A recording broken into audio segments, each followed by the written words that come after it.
para poder explicar sobre aquela passagem na Bíblia, o que Deus uniu, o homem não separa. Foi a Gleide que fez essa pergunta? Ela pediu para explicar, né, essa parte. Um exemplo. O que Deus uniu, realmente o homem não separa.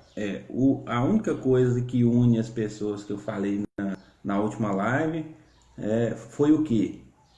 A única coisa que capaz de unir as pessoas. O amor. Se... Ela tá na praia, licença. Nossa, que inveja. Ai, né? meu Deus do céu. Então, olha só. Se a única coisa capaz de unir as pessoas é o amor, eu te pergunto, o amor é o quê? O amor é um dom. E ele é um dom de quem? Ele é um dom de Deus. Então, o amor é algo que Deus coloca entrega como presente para a vida das pessoas. Aí vai falar que o amor tudo crê, tudo suporta, tudo espera, não se ensoberbece. Paulo vai falando lá sobre o amor. É paciente. É paciente. Então, o que realmente Deus uniu foi através do amor. E o amor, por exemplo, vai fazer com que essas pessoas não se separem. É verdade, amor. É verdade. Mas aí o que acontece? Por que é que as pessoas se separam então? Porque não foram unidas pelo amor. Podem ter sido unidas pela conivência, pode ter sido unido pela euforia. Pode ter sido unido porque... pela necessidade de sair de casa. Não, e aquele lance das igrejas também de que só pode sexo depois do casamento, aí a pessoa casa só pra poder fazer sexo. Ô, Jesus, depois você faz tão pouco. O que a gente ouve até os pastores falando, né? Casa com essa ilusão. Não, mas biblicamente essas coisas fazem muito sentido. Não, elas são retrógradas, parece, pro dia de hoje. Pro dia de hoje. Pela anomalia que a sociedade se transformou. Mas eu vou falar sobre isso também depois, sobre o sexo antes do casamento aí, como que as coisas funcionam.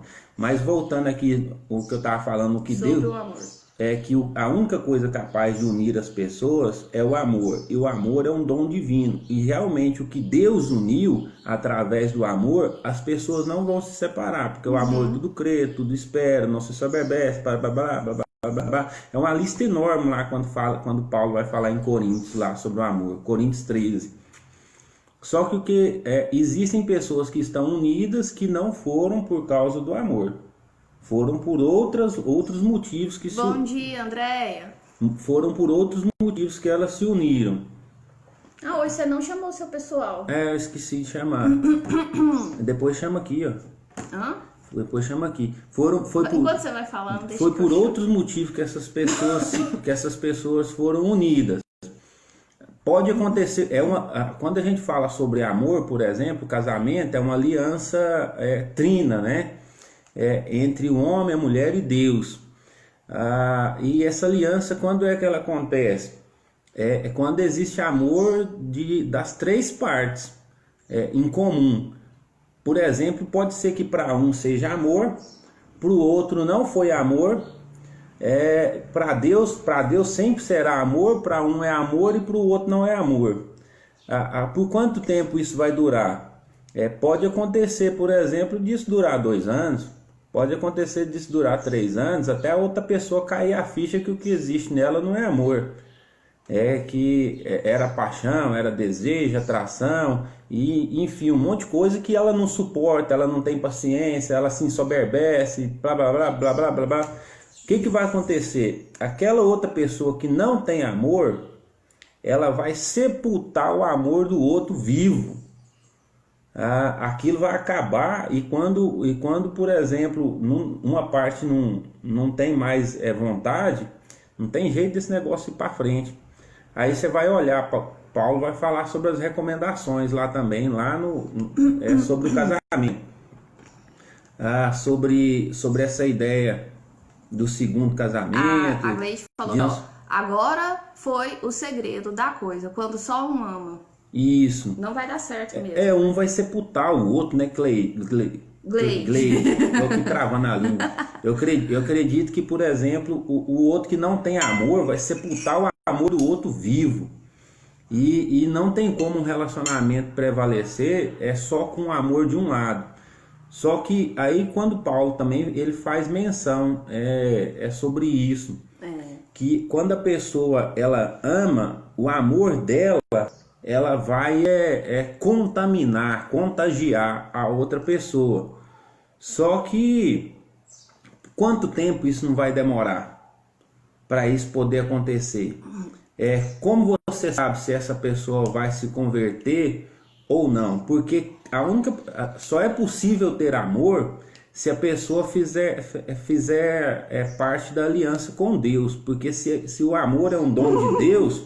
Me senti viúva de marido vivo muito tempo. Se a pessoa, por exemplo, ela se diz ter amor, por exemplo, mas ela não tem aliança com Deus, que jeito que existe amor? Pode ser um monte de coisa que ela denomina isso como amor, mas não é também. Mas vamos supor que uma parte tem amor e a outra pessoa não tenha amor, por exemplo. E o amor de um foi sepultado pelo outro. Agora, esse aqui que tem amor, ele vai, por exemplo... porque a gente está falando de carne. Você vai tolerar os absurdos por quanto tempo?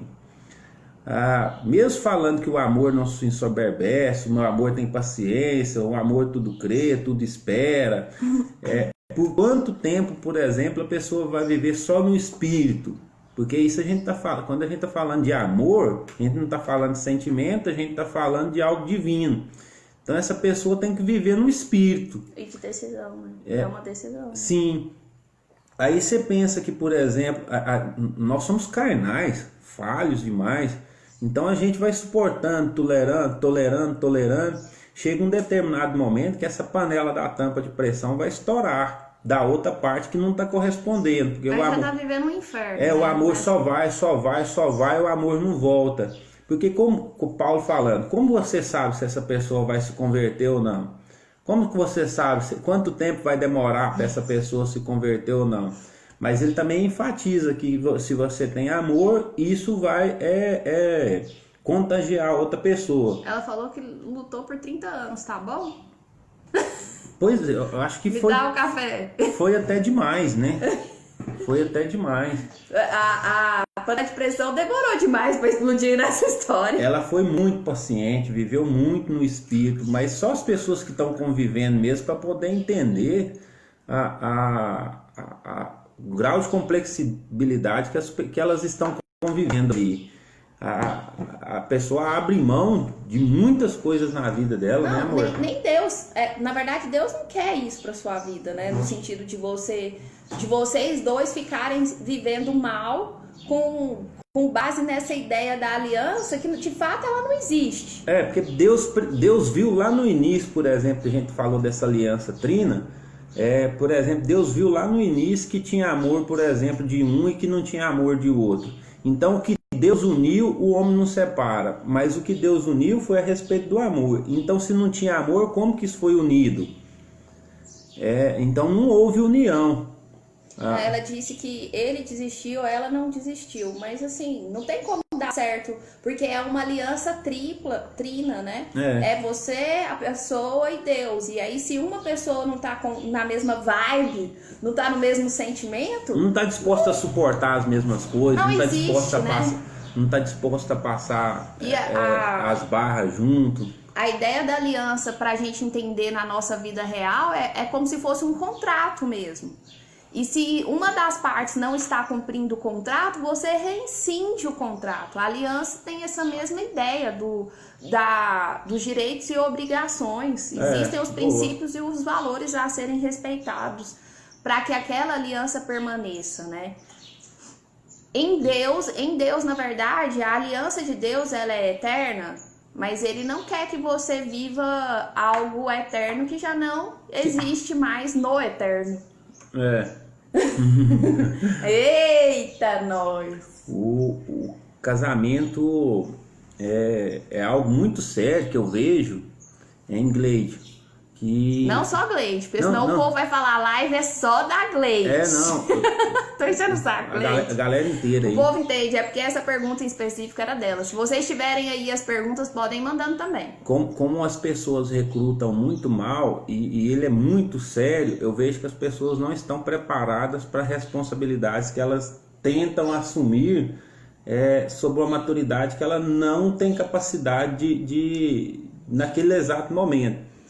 Então você percebe que as pessoas entram em um negócio, entram em uma situação que elas não são capazes de sustentar aquilo ali. Elas recrutam mal, as pessoas escolhem de forma, por exemplo, muito divergente. A Bíblia vai falar sobre algo chamado sobre julgo. Julgo desigual. O julgo desigual. Tem um pedaço na Bíblia que eu não me recordo onde fala, quando fala sobre julgo desigual, ela vai mencionar que não se ata o boi junto com o jumento. Porque quando fala se atar o boi, por exemplo, no termo do campo, na roça mesmo... na roça? Por exemplo, você vai arar a terra, você coloca a canga em cima do boi, os boi tem que ser da mesma altura. Não é canga de praia não, tá, gente?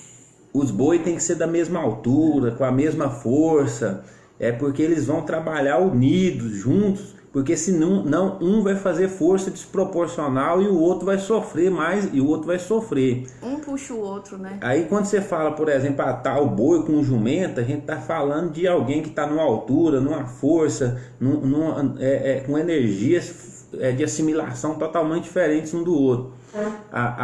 Aí quando, por exemplo, as pessoas do julgo desigual, o que é julgo desigual? Não é religião desigual.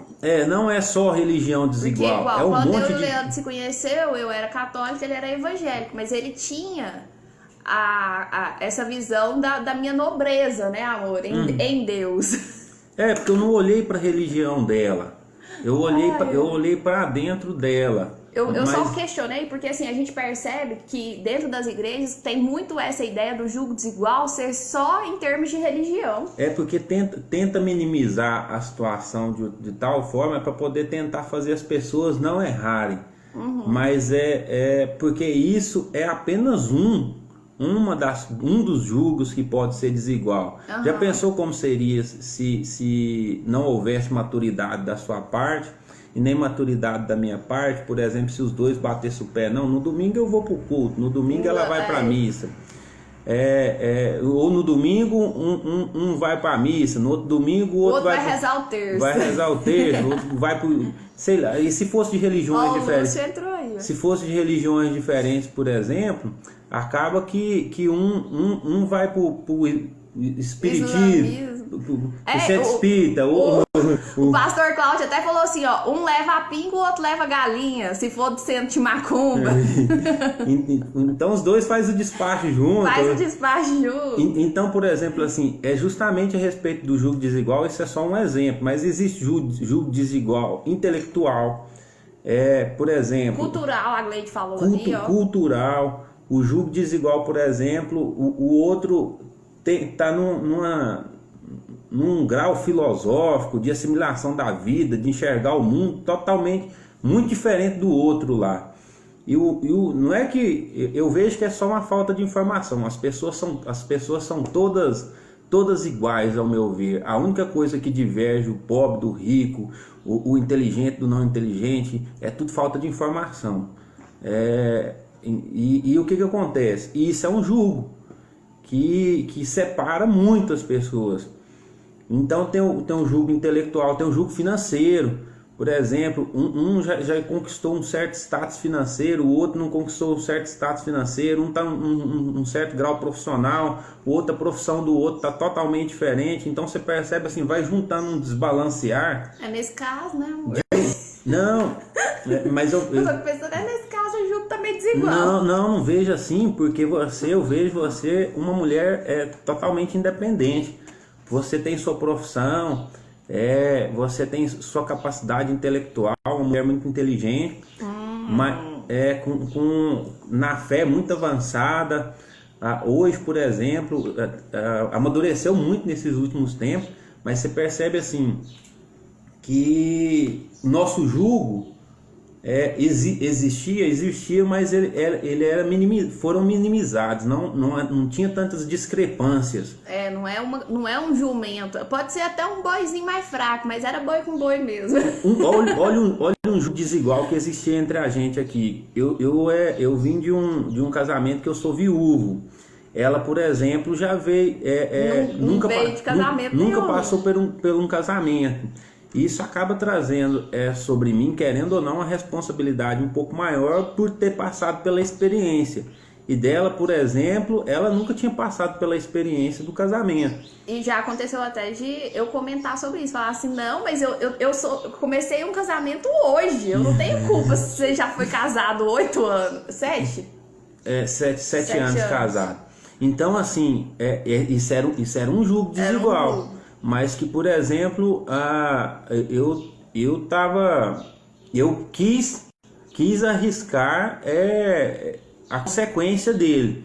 E, por exemplo, eu sabia... eu assumi a consequência também, porque assim, não foi uma coisa simples, né? Você lembra no começo, tanto que eu reclamava, não só por você, mas sobre as pessoas, que não deixa de ter essa... Porque as pessoas jogam um peso muito forte em cima disso, porque você acaba vindo de um relacionamento anterior, tem os amigos que as pessoas olham como se você estivesse substituindo a outra pessoa. Justo, e fica pesado pra parte de lá. E isso a gente teve muitas conversas, na verdade, assim, para poder tentar amenizar. Mas hoje eu vejo que isso me fez crescer. Isso é muito... Hoje é muito maduro da nossa parte, é muito tranquilo, mas que foi uma barra que a gente teve. Uma coisa, se não tiver, é o jugo, mas se não tiver o amor, você não suporta. Sim. A única coisa que, por exemplo, é capaz de superar isso aí é o amor. Então, se não tivesse amor, se a gente não tivesse sido unido pelo eterno, se não tivesse sido unido pelo amor de Deus, que, por exemplo, não é um amor só de uma parte, mas nem um amor só meu e de Deus e sem o dela, ou sem seja lá de qual for, isso não teria sustentado, não teria se sustentado. Mas eu vejo que a única coisa capaz de unir as pessoas é o amor. Não é cartório, não é padre, não é pastor, não é ninguém. Então, o que Deus uniu, o homem realmente não separa. O que Deus está querendo dizer? Porque Deus é amor. Se Deus... se vocês foram unidos em Deus... Se vocês foram unidos em Deus, em amor, realmente essas coisas não... Elas vão prevalecer. Mas na hora que não existia amor entre um deles, não tem mais jeito de permanecer. Porque você percebe que... A gente percebe um exemplo. A gente percebe que Jesus fala assim, ó, amai-vos os seus inimigos. Eu até comentei isso na última parte. Amar amigo é muito fácil. Então, por exemplo, assim, o amor é uma decisão, uma escolha. Então, a hora que um escolhe não amar mais, por exemplo, ele está agindo de forma... Quebrando aliança e fora de Deus. Então, existe a possibilidade de amar e a possibilidade de não amar. Quando um deixa de amar, por exemplo, aquele que deixou de amar vai sepultar o amor do outro com questão de tempo. Por quanto tempo essa outra pessoa que não está, que está em amor, vai suportar o não amor da outra pessoa? Por quanto tempo essas coisas vão durar? É insustentável, né, sem o amor. Logo uma hora vai... É quase como se fosse a ideia da corda. Uhum. Vai puxando, uma hora não tem como, vai arrebentar. Teve um comentário lá, te cortando aqui, desculpa. Eu nem falei. Então fala, amor, desculpa. Não, pode falar desse comentário antes que você esqueça. A minha é um pouco mais lenta. Teve um comentário da última vez lá, que na última live que a gente fez, uma menina perguntou, comenta sobre a parte na Bíblia que Deus abomina o divórcio. Uhum. E realmente está escrito lá mesmo que Deus abomina o divórcio. Mas qual foi o contexto daquilo que foi falado? O contexto daquilo que foi falado, as pessoas se davam em casamento, se davam em união, de forma onde não existia o amor. Não tinha nessa consciência, né? Essa grandeza. Não existia essa consciência, essa grandeza mesmo, não. E as pessoas casavam por descasavam? Conivência familiar, negócios. As pessoas aquilo que a gente vê em filme dos reis. A pessoa casava, por exemplo, a mulher queimava o arroz na hora do almoço ou na janta, ou tinha o dedo torto, eram motivos banais, as pessoas se separavam.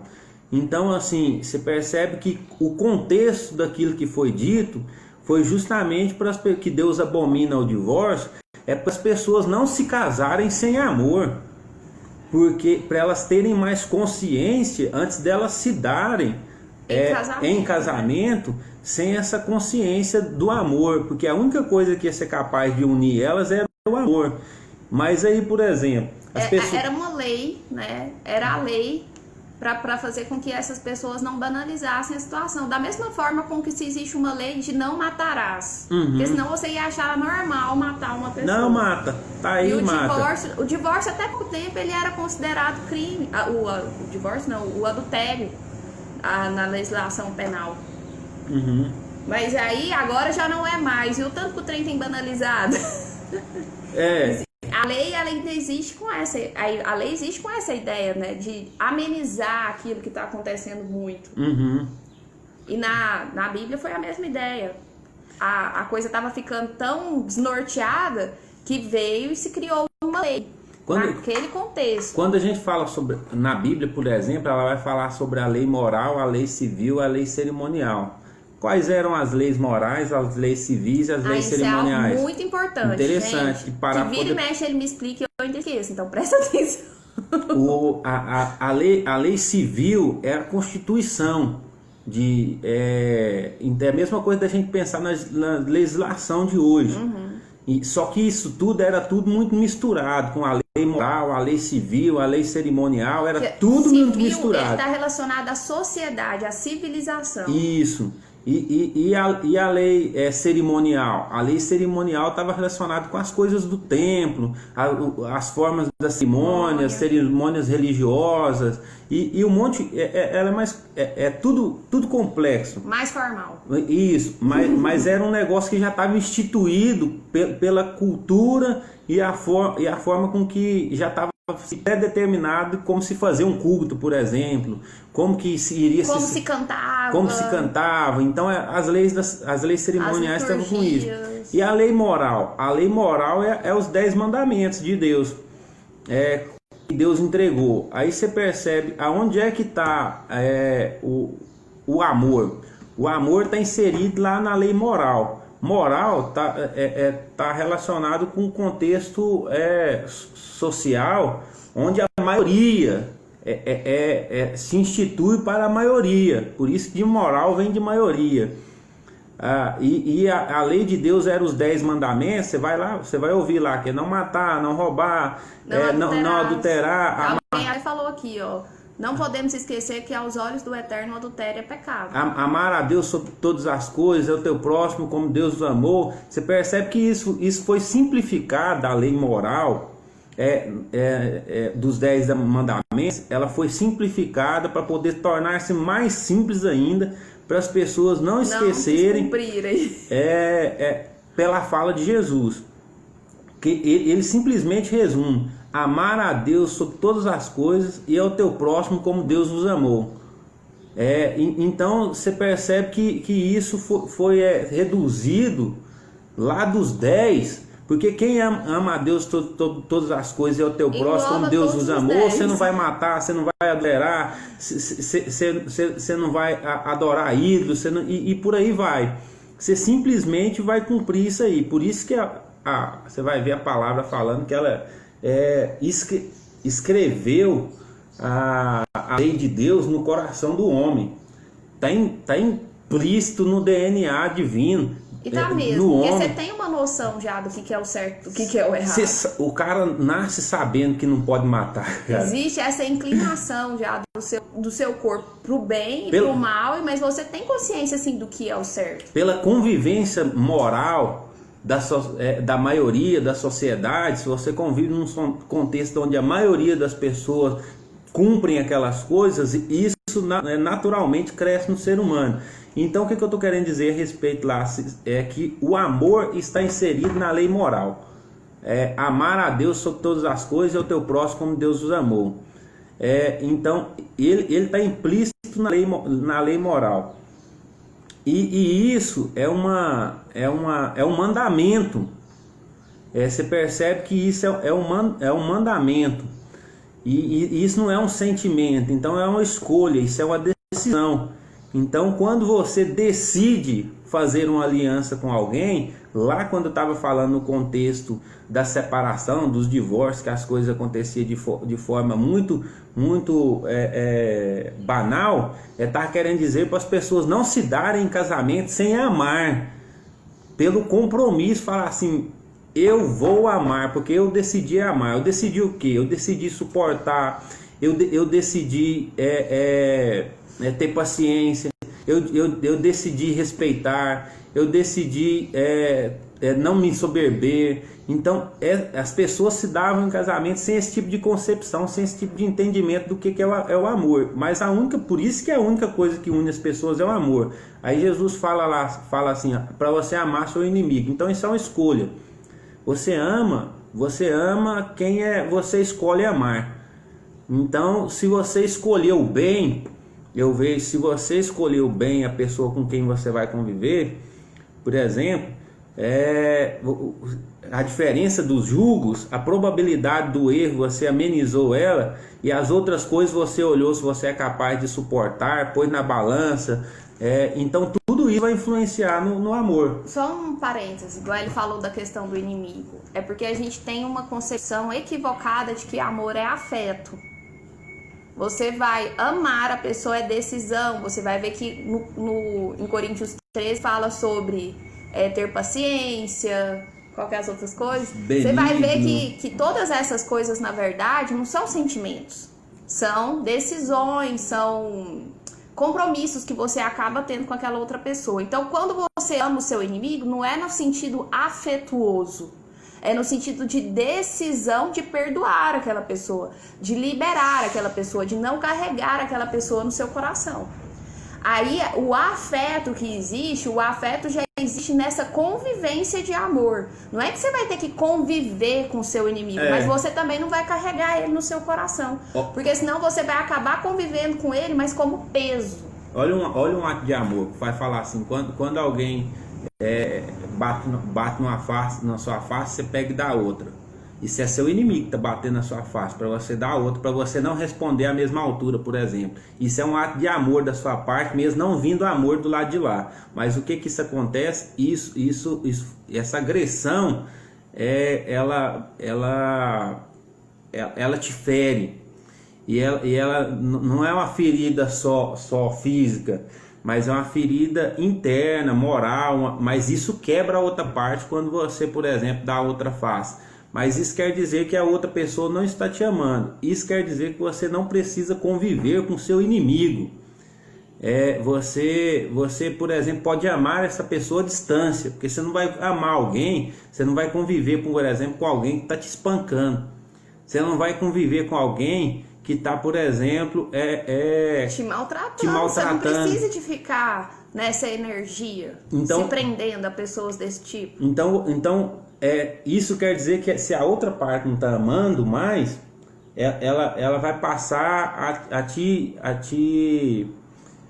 ofender de várias maneiras. Ela te sufoca. Ela vai te sufocar de muitas maneiras. Ela vai te matar.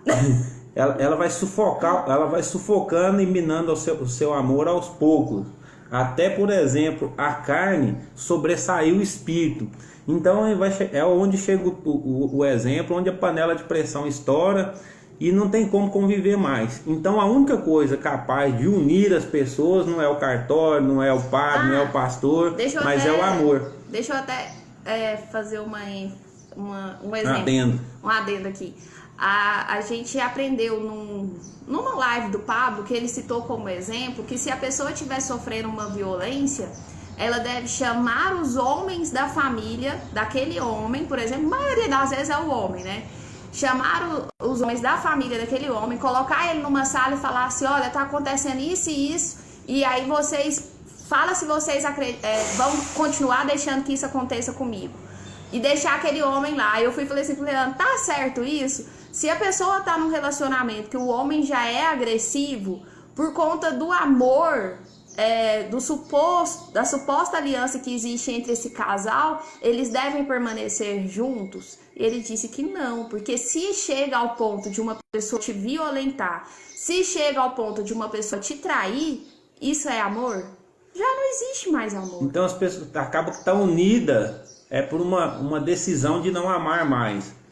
Já existe a quebra dessa aliança da outra parte. A pessoa que adultera, ela sabe a consequência disso. E se você chegar a esse ponto do exemplo do Pablo, o que vai acontecer? Que ele até falou, vai acontecer o quê? Quando esses homens sair, esse cara vai pegar essa mulher, se ele bater demais, né? Ele ainda vai matar ela.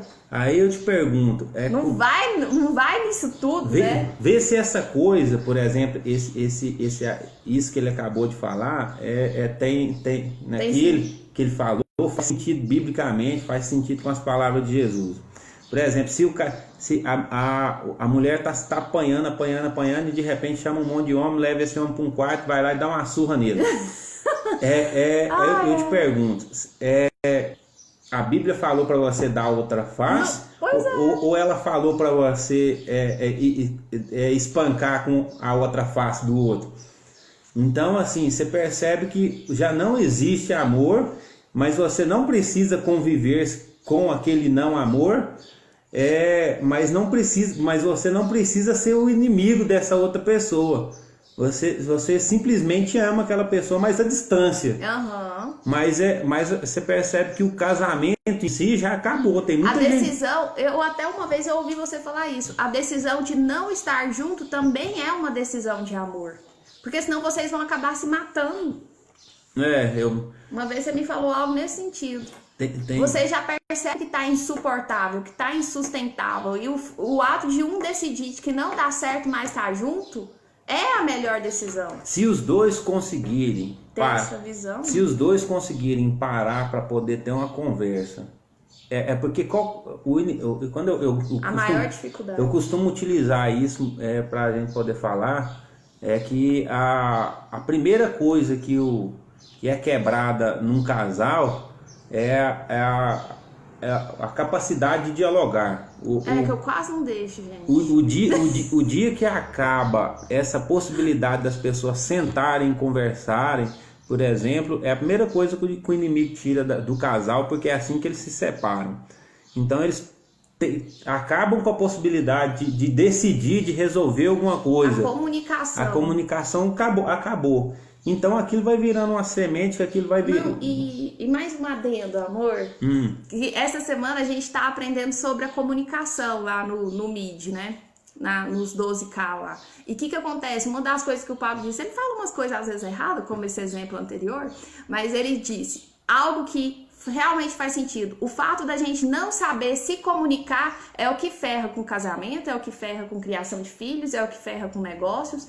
Muitas das coisas não dão certo por falta de diálogo, por falta de comunicação. Se você desaprendeu não tem essa capacidade de comunicação, já era. A questão do sexo ainda vai ficar para a próxima live. Mesmo porque tá ainda acabando? tem, assim, passa rapidinho, a gente nem vê. Não tá acabando, mas tá quase. Porque eu quero mais uma coisa. Pablo tinha dado outro exemplo também.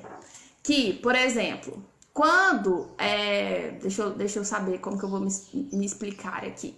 Por exemplo, quando Eva foi lá e comeu o fruto proibido, e aí Adão pergunta, o que você fez? Aí ele pega e joga como se a culpa fosse toda dela, mas na verdade ele não estava próximo. Pablo explica isso. Aí depois ele pega e fala assim, e a esposa de Potifar também queria ficar com José do Egito, porque... Potifar não parava em casa, não era um esposo presente, então ela via em José aquele esposo que ela tanto queria ter. Então que a culpa não era só dela por querer José, era culpa de Potifar também. E aí ele pega e relativiza a questão da traição, ele pega e fala assim, se a mulher traiu ou que seja o homem traiu, é porque esse casal já não estava em unidade. A culpa não era só de um, a culpa era dos dois. E ele fala que uma vez traindo, você deve perdoar, porque a culpa foi dos dois, não foi só de um. Só que aí o Leandro, esse homem sábio, que eu sempre ouvi o Leandro falar, não existe essa, quebrou a confiança, o relacionamento está insustentável. E aí, então, ele disse, pode falar o que você disse, porque senão eu vou... Sobre questão de confiança, por exemplo, por mais que as pessoas tentam dar uma melhorada na situação, na circunstância, depois que ela é quebrada, ela nunca mais vai ser a mesma. Vou te dar um exemplo. Quando você deixa um espelho cair no chão e ele quebra, você pode ir lá e remendar esse espelho todinho com a cola mais nova que tiver no mercado aí. A imagem daquela pessoa nunca mais vai ser a mesma. A pessoa nunca vai olhar... A Gleide diz que não concorda com o Paulo. A pessoa nunca mais vai olhar com a mesma confiança para a outra. Ela nunca mais vai ter confiança do outro. Você quer saber? Confiança quebrada, ela é insustentável. Isso, por exemplo, pode haver assim, um sinal de que não, eu perdoei, que não sei o quê. Que agora a gente vai tocar isso para frente. Não, depois. A gente vai tocar isso para frente, em amor, mas se a outra sair sozinha, se ela demorar 5 minutos a mais, ela vai olhar e falar assim, pô, o que não tá aprontando? O que não tá fazendo? Então a confiança nunca mais vai ser a mesma. Por mais que confiança quebrada, confiança jamais restabelecida. Então assim, essas comparações que ele trouxe aqui, essa exemplo, responsabilidade de ambos pela traição. Se houve a traição de uma parte que você explicou, já não existe mais amor, não foi? Um exemplo, lá no que aconteceu lá com Adão e Eva, lá no jardim, quando Eva vai lá e comete as falhas e tal. O fruto proibido, que eu sempre falo maçã. Vai lá, come o fruto proibido e depois Adão vira para Deus e fala, isso aí foi a mulher que o Senhor me deu. Aí, antes ele estava falando antes ele começa com essa carne da minha carne, osso dos meus ossos, depois que ela erra, ele vai lá, não, isso aí foi a mulher que o Senhor me deu. Eu não tenho nada a ver com isso. Não tem nada a ver com esse negócio mais. Então, assim, ele tinha responsabilidade nisso, tinha, claro, com certeza, mas você observa que quando a responsabilidade de cuidar dela era dele, ele estava ausente, estava longe, mas vamos contextualizar de quem que a gente está falando. A gente está falando de duas pessoas que estavam em Deus. Esse que é o diferencial. Esse que é o diferencial. Agora, por exemplo, quando a gente está falando de duas pessoas que estão em Deus, a gente está falando de duas pessoas que conhecem o Evangelho, a gente está falando de duas pessoas que conhecem o amor, de duas pessoas que querem, que vão você percebe que eles não se separaram, eles conviveram com as responsabilidades, tiveram filhos. Quais são os princípios então assumiram as consequências. Então você percebe duas pessoas que estavam em Deus. Agora o outro exemplo que ele misturou um com o outro, por exemplo, é que ele está falando lá de Potifar. De Potifar e da mulher de Faraó, né? Uhum. E José. E da mulher de Faraó, José e Potifar. Potifar era pagão. A mulher de Faraó era pagão também, aquela mulher. Eles não criam em Deus, não. Aquele povo em outros deuses. Aquele povo acreditava em vários deuses. Então eles não conheciam o Deus de José. Então, assim, esse povo se amava, esse povo não se amava, não. Esse povo não sabia nem o que era amor. Porque quem tem amor, amor é um dom de Deus. E a única pessoa, a única que consegue dar amor é Deus, porque isso é um canal que desce de Deus para o homem que tem aliança com ele. Então, assim, para quem não tem aliança com Deus, não vai ter amor, não. Então, como que aqueles dois estavam unidos? Não estavam unidos em amor, não. Estavam unidos na... Era só uma união, era só a conveniência. Estavam unidos no negócio, estavam unidos nas coisas da época em si, na formalidade e tal. Às vezes estavam unidos na cerimônia, mas aquele Potifar não amava aquela mulher. Na verdade, não era para inglês ver, era para os egípcios ver. Para os egípcios verem. Então, assim, é muito bom a gente contextualizar a situação antes Sempre. Eu sempre falo isso. Antes de bater tudo no liquidificador e beber aquilo ali, porque o cara... De quem você está falando? Você está falando de pessoas que andam nos princípios, que sabe quem Deus é, ou você está falando de um povo que nem sabe quem Deus é? Porque naquele contexto eles nem tinham esse discernimento desse Deus que nós estamos falando. Que é o Deus vivo, que é o Deus que é amor. Então aí o Pablo vai e faz uma mistureba lá, e aí você só fica com aquela consciência, concluindo o que ele quis dizer é que você, se foi traído, você pode ser um corno. Ele falou assim, eu assumo que eu vou ser um corno, mas eu vou ser um corno que vai perdoar e que vai continuar nesse casamento. Então a opinião é sua de continuar amando uma pessoa que não te ama mais, porque se a pessoa já te traiu... E o segundo casamento? Aonde ele entra nessa história? O segundo casamento. Pode haver um segundo casamento? Eu, particularmente, vejo que se já houve essa quebra da aliança do primeiro, se já houve quem não amava no primeiro, nada impede, já houve a quebra da aliança. Eles nunca nunca existiu essa aliança de fato. Ou nunca existiu aliança de fato. E a minha mania do de fato? Mas uma coisa, o casamento é muito sério. Você para poder prestar atenção. Uma pessoa que vai passar pelo segundo casamento, ele tem que parar para poder prestar atenção e se perguntar: será que a responsabilidade foi mais minha ou foi do outro? Quais são as chances de eu cometer os mesmos erros, as mesmas falhas? Porque depois que aquilo foi sepultado, por exemplo, essa aliança não vai ser restabelecida, não quer dizer que você não possa ter uma segunda oportunidade, não. Mas as consequências, por exemplo... Aprender com os erros, aprender com as falhas, aprender com os erros. Pode ser que, por exemplo... Nascer de novo, né? Você precisa nascer. Você precisa conhecer onde é que foi que você errou. E, por exemplo, por isso o princípio é de você casar com alguém que te ama. E você amar alguém para poder casar. Então... Ai, amor, não deu conta. Eu lembrei de uma música que fala assim, ó. Ela me ama, ela ama meu carrão. Quer morar na minha mansão. Então, por exemplo, quando você for escolher a segunda vez, tenta mudar tudo aquilo, tenta mudar você mesmo por interno, porque você pode ter sido responsável por grandes falhas, por muitas das falhas que aconteceu no primeiro casamento. E provavelmente é uma chance enorme de você... MC Catra. Provavelmente é uma chance enorme de você cometer as mesmas falhas, os mesmos erros e a coisa não virar do lado de lá. Você parar para poder pensar também, será que você era a pessoa que amava ou você era a pessoa que não amava? Você era a pessoa que tinha aliança ou você era a pessoa que não tinha aliança?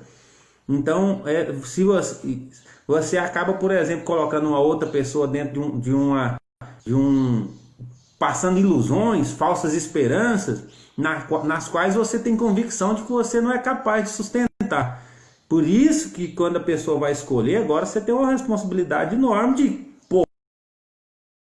faça um bom recrutamento e muda você, pode ser que você tenha sido responsável. E muitas das vezes viu? Não fica olhando pro próximo e achando que o erro tá nele, não, porque quando você decide mudar, a relação em si muda. É porque não tá só no outro também, né? O que você vê no outro é espelho da sua alma.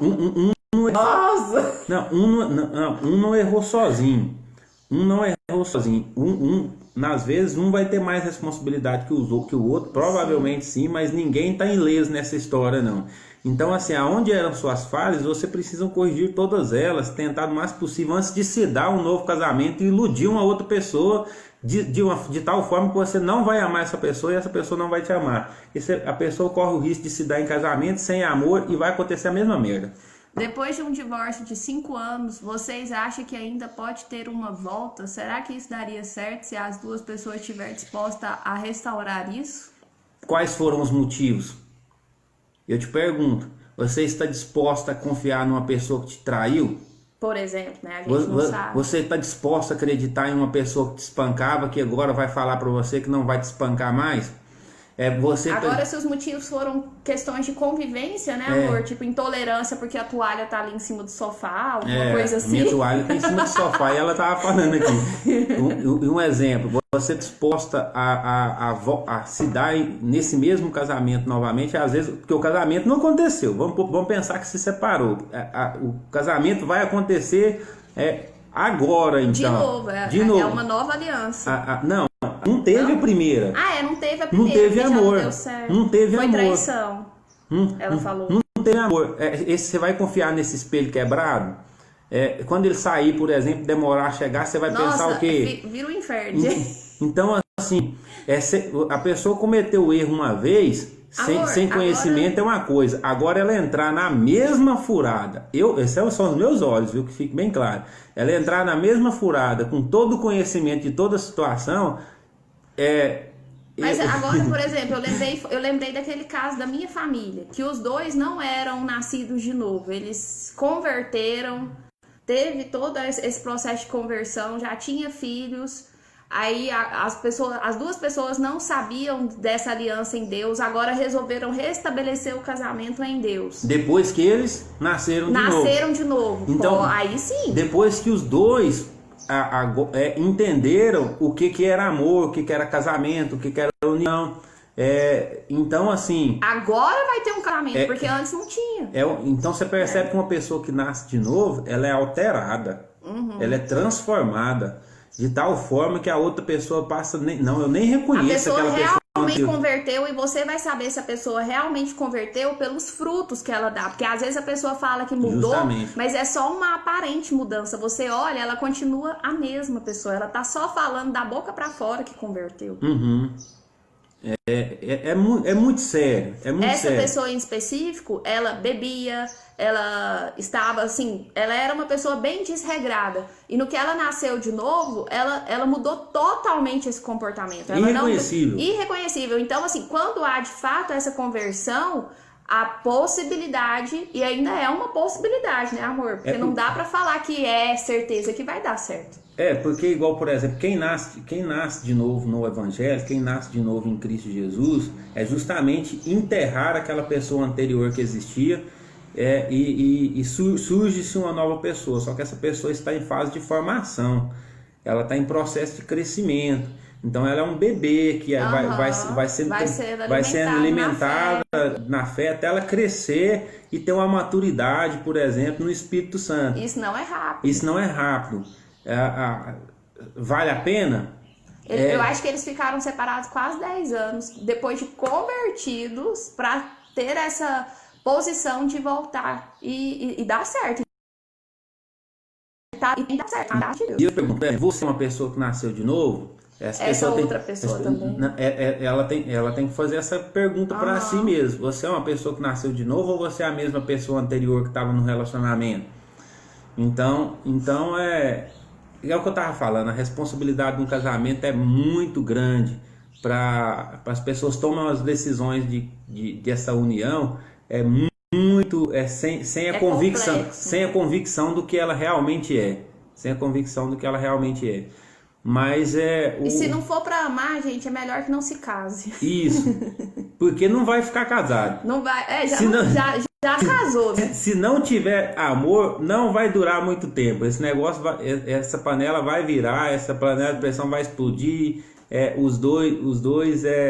Só que aí o que acontece? Você percebe. Tá acabando, 28 segundos. Você percebe o estrago que isso acontece na vida dos dois, né? Gente, foi muito bom a gente estar falando aqui com vocês. Depois vocês deixem o joinha, compartilhem essa live aí. Às vezes, deixe as suas dúvidas. Pode ser que isso aqui possa colaborar com a vida de muitas pessoas, né? Que tá aí com grandes dificuldades e com a cabeça sem Deus. Então, assim, obrigado, bom final de semana, beijo.